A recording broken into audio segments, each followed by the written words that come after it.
السلام عليكم ورحمة الله وبركاته. ازيكم عاملين ايه؟ يا رب تكونوا بألف خير. طبعا امبارح فرحنا فرحة كبيرة بذهبية احمد الجندي في الخماسي الحديث، وطبعا كانت فرحة تانية في الاولمبياد بسارة سمير، وهي بطلة رفع الاثقال، فضية رفع الاثقال. وطبعا محمد السيد طبعا اول واحد احرز ميدالية وهي البرونزية.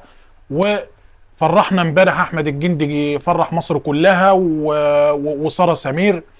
لكن النهارده خبر مش صار بالمره، وخبر وحش جدا، وهو اول خبر هنبتدي بيه، وهو ان احمد فتوح لاعب الزمالك دهس امين شرطه وهو راجع من الساحل الشمالي، مما ادى الى وفاه امين الشرطه. وطبعا ربنا يرحمه رحمه واسعه ويفك كرب احمد فتوح، لاعب محترم ولاعب مهم جدا في نادي الزمالك ولاعب اخلاق عاليه جدا.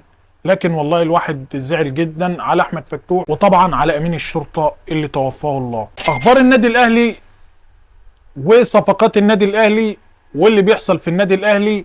صفقات الاهلي لحد الان اللي خلصت: يحيى عطية الله اعلن عنها النادي الاهلي رسميا، وطبعا كلنا شفنا فيديو ليحيى عطية الله وهو داخل جدران النادي الاهلي.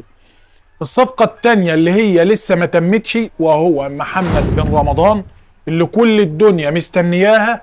صفقة محمد بن رمضان صفقة مهمة جدا في وسط ملعب النادي الأهلي. الصفقة دي لو تمت أقول لك إن احنا نكون عندنا أقوى خط وسط في أفريقيا.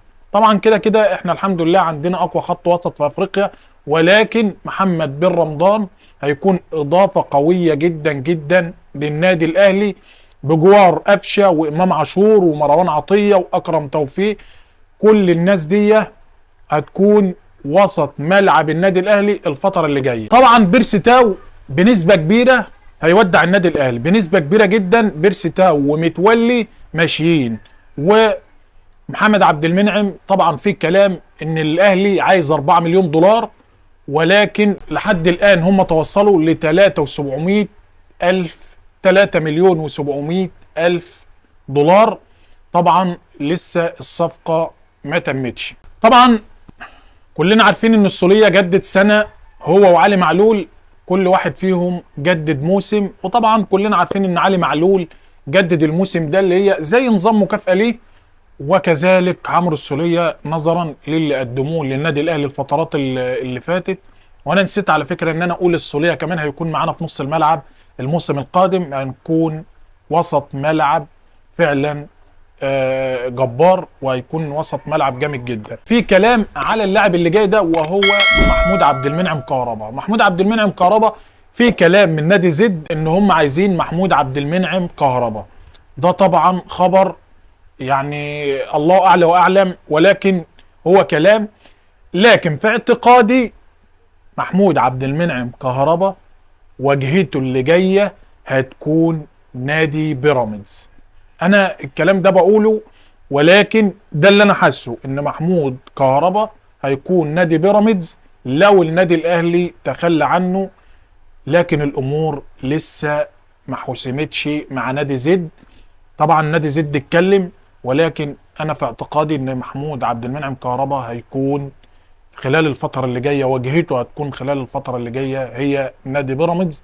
وطبعا هو هيروح بيراميدز علشان خاطر النادي الاهلي هو اللي تخلى عنه، وده اعتقد ان ده اللي هيحصل، والله اعلى واعلم. طبعا لسه ما فيش اي حاجة ظهرت بوضوح. نطمن على كريم فؤاد. كريم فؤاد امبارح اجرى جراحة بناء رباط صليبي، اجرى جراحة بناء الرباط الصليبي، والف سلام عليك يا كريم فؤاد.